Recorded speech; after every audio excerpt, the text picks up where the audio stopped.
I will tell you, in Point Loma's history, that 3 separate countries have had military installations on Point Loma.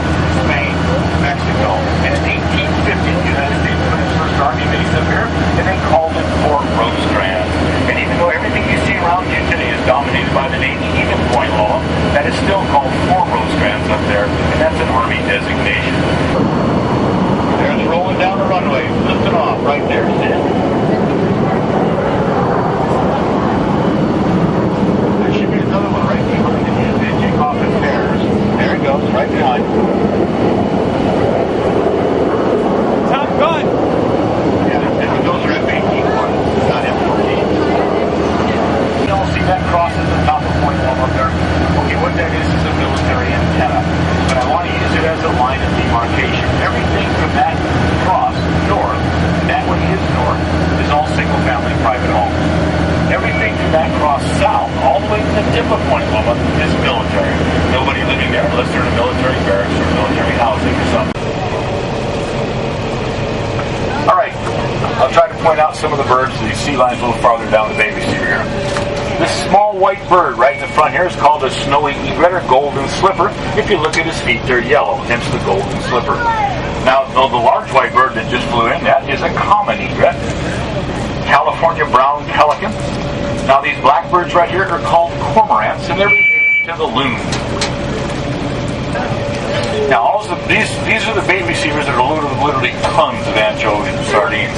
All the birds have to do is, like this one right here, stick his head between the slats and pull out an anchovy sardine. Oh my God. He wants to. Look at that. Now, these are the California sea lions. Now, the sea lions live in a harem-type society. There's 1 male for 6 females. The females are pregnant for about 11 months. When they have their babies, the babies weigh between 13 and 15 pounds, and they're about 30 inches long. Now, you see some of the sea lions look brown and furry, some look black and shiny. The only difference is the black and shiny ones have just come out of the water. When a sea lion enters the water, there's a little pump right there.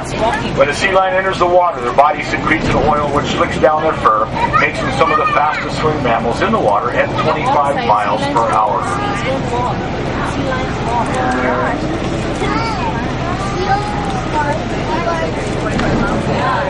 The life of a sea lion is pretty simple.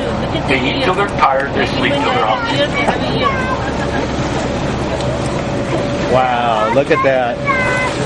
Now, this large black box in the center baby receiver barge here, the repair barge, that is a baby receiver out of the water.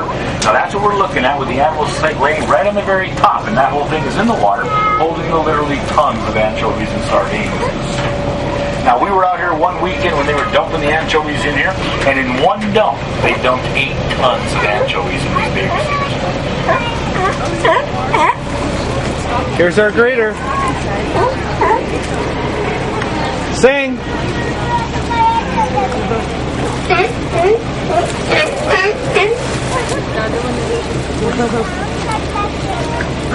Being naughty, so everybody is looking at that one.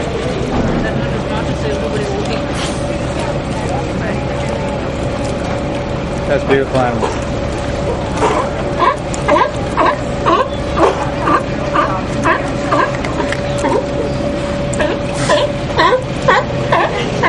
Now look at that pelican over there. He has a brown head. The ones we saw over there side have white heads. Anybody know that?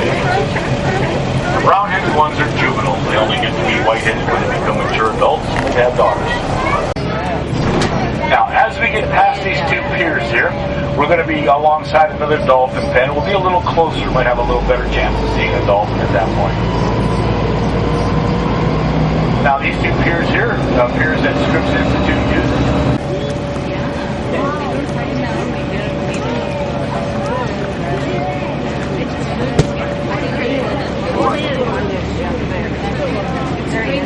Oh, look at these 2 right here. These 3 of them jumping right here. This pen right here, see?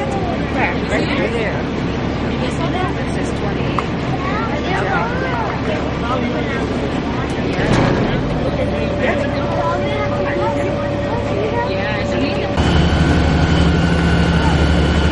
Wow, look at the size of that house.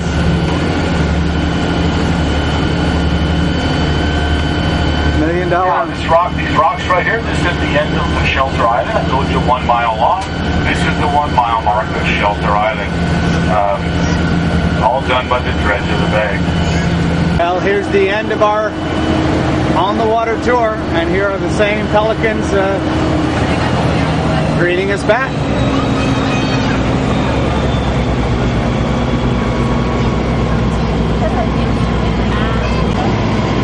And here we go, coming out of the water.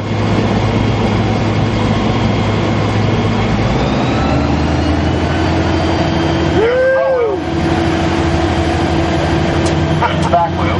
Alright. That's as far as you can do by just using the screw. Now he's taking the screw out of gear, drop the truck transmission down to the drive. And here we go. Looks like we're going to make it again. How about we give Captain Darrell a round of applause? Good job, Captain.